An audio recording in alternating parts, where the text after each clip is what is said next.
এক দরবেশ সে একবার এক বটগাছের তলায় বসিয়া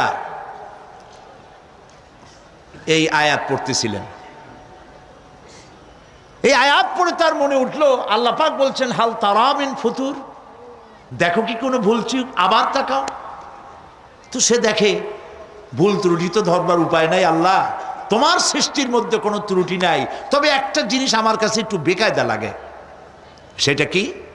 সে বলছে যে আল্লাহ এই যে বট গাছ, বিশাল গাছ, যেমন গাছ ফলটা তো ওই রকম হয়নি, তাল গাছটা যেমন ফলটাও ওই রকম, নারকেল গাছটা যেমন ওই রকম, বেল গাছটা যেমন ফলটা ওই রকম, চালতাটা যেমন ফলটা ওই রকম, ঠিক না? কিন্তু এত বড় বট গাছ, ফল একেবারে একটু একটু।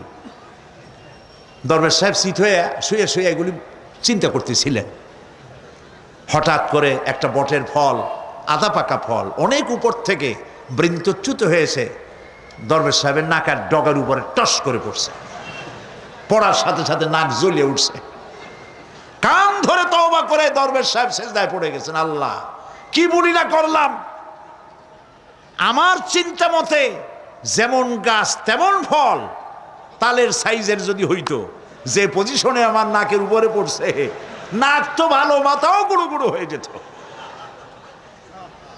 সুবহানাল্লাহ, সুবহানাল্লাহ।